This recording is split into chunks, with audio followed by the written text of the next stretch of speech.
అనే దాంట్లో త్రిసభ్య కమిటీ ఉంటుంది. దానికైనా చైర్మన్ బాలకృష్ణన్ గారు, రిటైర్డ్ చీఫ్ జస్టిస్ గారు, వారిని చైర్మన్గా పెట్టి ఆ కమిషన్ వేశారు. దేశవ్యాప్తంగా ప్రజాభిప్రాయ సేకరణ చేయాలి,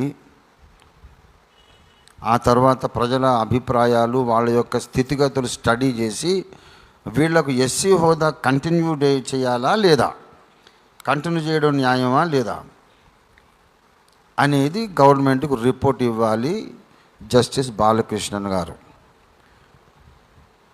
జూన్ నెల వరకు ఆయనకు గడువు ఉంది. ఇంకో 40 రోజులు టైం ఉంది, ఎక్స్టెండ్ చేశారు.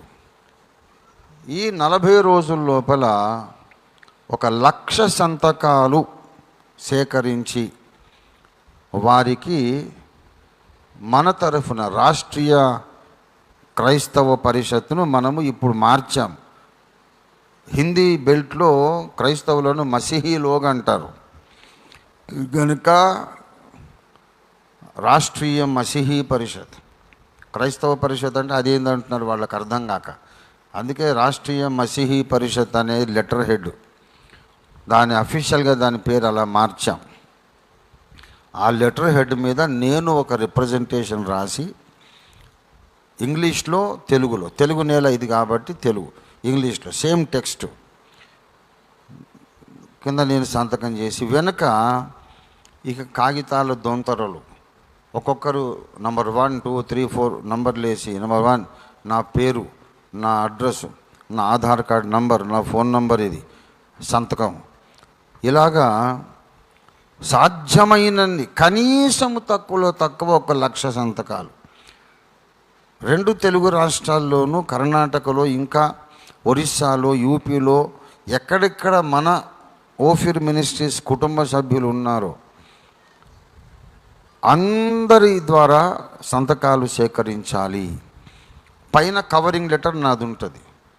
I doctor Addanki Ranjith Ophir, the founder president of Rashtriya Masihi Parishad, I submit that in spite of our conversion, our social status did not change. We are still untouchables. మా ఎకనామిక్ సిచ్యుయేషన్ మారలేదు కాబట్టి honourable chief justice, retired chief justice Balakrishnan గారు, దయచేసి మా కులం ఇప్పుడు ఒక కమ్మ, కాపు, సెట్టిబలిజ, రెడ్డి, బ్రాహ్మలు, చాకలి, మంగలి ఎవరైనా యేసుని నమ్మితే ఆ కులం పోవడం లేదు. మరి వీళ్ళు మాలలు మాదిగలు నమ్మితే ఎందుకు పోవాలి కులం? వాళ్ళు కూడా కొనసాగాల. క్రైస్తవ్యంలో కులం లేదు కదా అంటున్నారు. మరి కులమే లేని వాళ్ళు మీరు కులం పేరు మీద ఎట్లా అడుగుతారంటే క్రైస్తవ్యంలో ఉన్నదా లేదా అని కాదు, క్రీస్తుని నమ్మిన వారి పట్ల కూడా సమాజంలో అదే దృష్టి ఉంది కదా.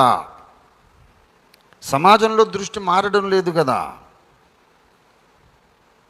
రిజర్వేషన్ నువ్వు కులానికి ఇచ్చావా, మతానికి ఇచ్చావా? అణిచివేతకు గురైనటువంటి కులాలకు నువ్వు రిజర్వేషన్ రాయితీలు ఇచ్చి ఇప్పుడు మతం మారినందుకు తీసేస్తానంటే అర్థం ఏంటి? మతాన్ని బట్టి ఇవ్వలేదుగా. ఇది అన్యాయం. కనుక ఈ రకంగా క్రైస్తవ్యం వ్యాపించకుండా బెదిరిస్తున్నారు. మిమ్మల్ని తిట్టినా, కొట్టినా, చంపినా, మీరు కేసులు పెట్టినా ఇప్పుడు లాభం లేదు. మీకు అలాంటి రక్షణ కావాలంటే వదిలేసి హైందవంలోకి రండి, గర్వాపసి గండి అనే ఒక ఒత్తిడి చేస్తున్నారు. ఇది అన్యాయం. కాబట్టి నేను కవరింగ్ లెటర్ రాసి, అయ్యా మతం మారిన వాళ్ళకు కూడా విలేజ్లో వాళ్ళకేం గౌరవ స్థానాలు లేవు, గుడిసెలు పోయి బంగళాలు కాలేదు, వాళ్ళకేం డబ్బులు వచ్చి కోటీశ్వర్లు అయిపోలేదు, ఇంకా అంటరాని వాళ్ళుగానే చూడబడుతున్నారు. కనుక రిజర్వేషన్లు తొలగించడం ఇది అన్యాయం అని చెప్పి నేను కవరింగ్ లెటర్ రాసి ఇట్లు డాక్టర్ అద్దంకి రంజిత్ ఓఫిర్ సంతకం పెట్టి, ఇదిగో నా అనుచరులు లేక మా కుటుంబ సభ్యులు ఈ డిమాండ్లో ఏకీభవిస్తున్న వారి సంతకాలన్నీ మీకు సమర్పిస్తున్నాను. వెనక పేపర్లు ఉంటాయన్నమాట. 1,00,000 సంతకాల సేకరణ ఈ ఆదివారం నిజాంపేట్ చర్చ్ గ్రౌండ్లోనే స్టార్ట్ అవుతుంది. అజయ్ బాబు అందుకే బయటికి పోయినాడు. ఇప్పుడు లెటర్ డ్రాఫ్ట్ చేసేసాం. నేను మల్కాజ్గిరి నుండి ఇక్కడికి వచ్చే లోపల లెటర్ డ్రాఫ్టింగ్ అయిపోయింది. రాష్ట్రీయ మసీహీ పరిషత్ లెటర్ హెడ్ కూడా PDF అజయ్కి ఇచ్చాను. దాని మీద ఫార్మాట్ చేసి నా సంతకానికి ప్లేస్ ఇచ్చి తీసుకొస్తాడు. అది మీకు చదివి అది మీకు చూపిస్తా. తర్వాత వెనుక పేపర్లు ఉంటాయి. మీ అందరూ ఇక్కడే ఉండాలా, వెళ్ళొద్దు. ఇది బర్నింగ్ ప్రాబ్లం. ఇది మన దేశంలో మతోన్మాదుల దుశ్చర్యలకు మనం చెక్ పెట్టాలి. మేము అనుకున్నంత చేస్తాం, ఆడిందాట పాడింది పాట అంటే కుదరదు. ఇలాగ భయపెట్టి బెదిరించి మనకు ఎలాంటి ప్రోత్సాహకాలు లేకుండా చేసి మనని కొట్టినా చంపినా కేసు పెట్టినా తీసుకోకుండా మనకు ఏ విధంగా చట్టపరమైన రక్షణ లేకుండా చేసి యేసు మతంలోకి పోతే మీకు ఎలాగ దిక్కులేని సాగు చేస్తారు, వచ్చేయండి మా పాత మతంలోకి అని ఇలాగా ఒత్తిడి చేయడము కేవలము దుర్మార్గము. దీన్ని ప్రతిఘటిద్దాం. ఇక్కడ మొదలవుతుంది. తర్వాత అన్ని మన బ్రాంచ్ సంఘాలలో అందరూ కూడా నేను చెప్పిన ప్రకారం ఎలా రాయాలో అది కూడా నేను అందరూ పాస్టర్లకు నేను ఫార్మాట్ పంపిస్తా. ముందు క్రమసంఖ్య, ఆ తర్వాత పేరు, తర్వాత Aadhaar card number, phone number. చాలు. ఆధార్ కార్డు ఉంటే ఇక అన్ని డీటెయిల్స్ ఉంటాయి. అందులో డేట్ ఆఫ్ బర్త్, అడ్రస్ అన్నీ ఉంటాయి. క్రమసంఖ్య ఒకటి వేయొద్దు. అన్ని సంతకాలు సేకరించినాక నేను కూర్చొని వేస్తా 1 2 3 4. ఎందుకంటే అన్ని ప్రాంతాల నుంచి వస్తారు కదా.